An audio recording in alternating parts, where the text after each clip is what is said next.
ನಿನ್ನ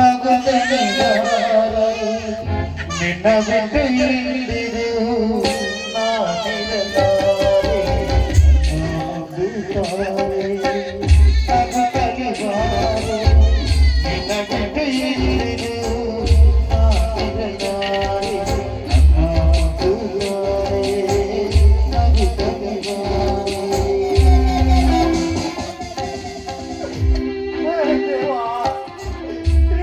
ಪರಮಾತ್ಮ ಎಂತ ಚಾಂಡಾಲರ ಹೊಟ್ಟೆಯಲ್ಲಿ ಎಂತ ಮಗುವನ್ನು ಹುಟ್ಟಿಸಿಬಿಟ್ಟೆ ಅಪ್ಪ.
ದೇವಿ ಇಂಥ ಮುಗ್ಧಾದ ಮಗುವನ್ನು ಜನ್ಮ ಎತ್ತಿ ಪುಣ್ಯ ಕಟ್ಕೊಂಡ್ರು.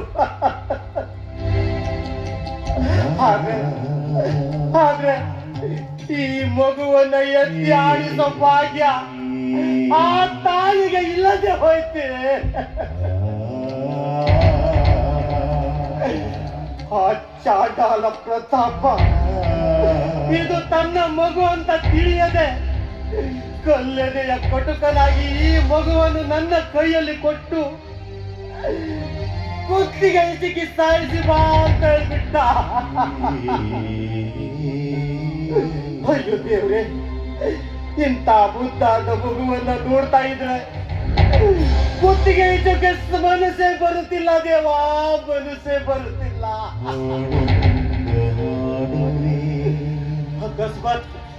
ಅಕಸ್ಮಾತ್ ನನ್ನ ಮಗಳ ಹೊಟ್ಟೆಯಲ್ಲಿ ಇಂಥ ಮಗು ಹುಟ್ಟಿದ್ರೆ ನಾನು ಇಂಥ ನೀಚ ಕಾರ್ಯಕ್ಕೆ ಕೈ ಹಾಕ್ತಿದ್ದೆ.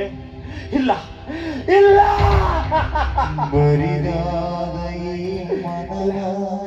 ಈ ಮಗುವನ್ನ ನಾನು ಸಾಯಿಸಿ ನಾನು ಪಾಪವನ್ನು ಕಟ್ಕೊಳ್ಳೋದಿಲ್ಲ. ಈ ಮಗುವನ್ನು ಕುತ್ತಿಗೆ ಹಿಚಕಿ ನನ್ನ ಪಾಪಕ್ಕೆ ನಾನು ಕಾಲಿಗೆ ಮುಳ್ಳು ಚುಚ್ಚಿಕೊಳ್ಳೋದಿಲ್ಲ. ಈ ಮಗುವನ್ನ ಇಲ್ಲೇ ಮುಳ್ಳಿನ ಬೇಲಿಯಲ್ಲಿ ಇಟ್ಟು ಹೋಗ್ತೀನಿ. ಯಾರ್ಯಾರು ಪುಣ್ಯಾತ್ಮರ ಕೈಗೆ ಈ ಮಗು ಸಿಕ್ಕಿದ್ರೆ ಅವರು ಕಾಪಾಡ್ತಾರೆ. ಹಾಗೆ ಅವರು ಮನೆ ಕರ್ಕೊಂಡು ಹೋಗಿ ಜೋಪಾನ ಮಾಡೇ ಮಾಡ್ತಾರೆ. ಹೌದು, ಈ ಮಗುವನ್ನ ನಾನು ಇಲ್ಲೇ ಬಿಟ್ಟು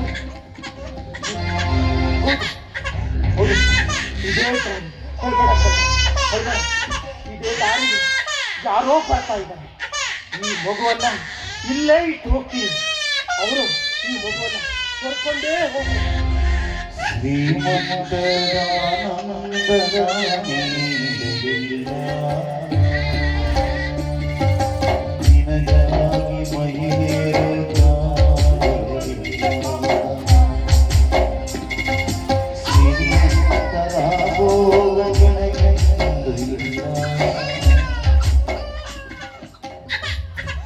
ಜಗತ್ತಿನಲ್ಲಿ ಯಾರು ಕುಡಿಯೋದಿಲ್ಲ, ಎಲ್ಲರೂ ಕುಡಿತಾರೆ. ದೇವಾನು ದೇವತೆಗಳೇ